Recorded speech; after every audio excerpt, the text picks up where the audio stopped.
মনে করুন এই গেট দিয়ে ঢুকছেন সুভাষচন্দ্র বসু। মাঠে স্বদেশি পণ্যের বিরাট মেলা বসেছে। অথবা ঠিক এই চেয়ারটিতে বসেই গান করছেন স্বয়ং কবিগুরু রবীন্দ্রনাথ ঠাকুর। বা এই রকম কোনো একটি রোয়াকে বসে থাকা বাচ্চারা পুলিশ দেখলেই শ্যামা সঙ্গীত গাইছে। কারণ এখানের একটি বাড়িতে নিয়মিত যাতায়াত রাসবিহারী বসু ও কানাইলাল দত্তের মতো মানুষের। গান তাদের সাবধান করবে। অবাক হচ্ছেন নিশ্চয়ই।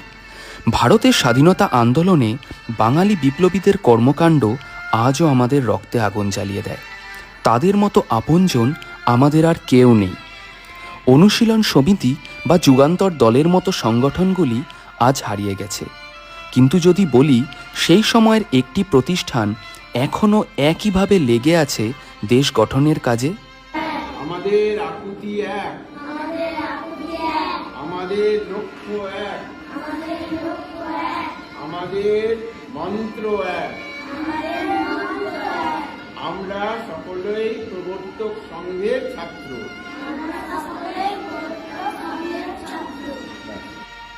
1920 সালে ঋষি অরবিন্দের অনুপ্রেরণায় চন্দননগরে প্রবর্তক সংঘের প্রতিষ্ঠা করেন শ্রী মতিলাল রায়। আধ্যাত্মিক উন্নতির পাশাপাশি স্বাধীনতা আন্দোলনেও পূর্ণ যোগদান করে প্রবর্তক সংঘ।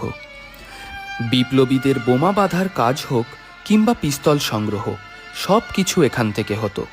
শুনলে অবাক হবেন, 1912 সালে রাসবিহারী বসুর নেতৃত্বে দিল্লিতে যেই বোমা বসন্ত বিশ্বাস লর্ড হার্ডিঞ্জকে মেরেছিলেন, সেই বোমা এই বাড়িতেই বানানো হয়েছিল বিপ্লবী মনীন্দ্র নায়কের দ্বারা। ওনার বাড়িও ঠিক পিছনেই। সেই বোমাটি টেস্ট করার সময় শ্রী মতিলাল রায়ের বাড়ির দেওয়ালে হয়ে যাওয়া ফাটল আজও গেলে দেখতে পাবেন। মন ভারী হয়ে উঠবে।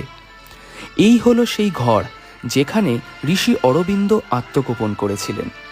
এই ঘরে বসে রবীন্দ্রনাথ ঠাকুর একটি গান গেয়েছিলেন। গানটির নাম আপনাদের সামনে।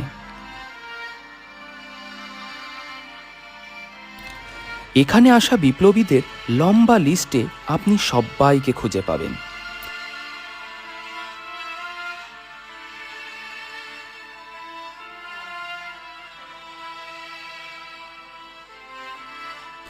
সেই সময়ে জুট মিল, এগ্রো ফার্ম ছাড়াও প্রবর্তক ব্যাংকও চলত, যা মতিলাল রায়ের মৃত্যুর পর এলাহাবাদ ব্যাংকের সঙ্গে জুড়ে যায়।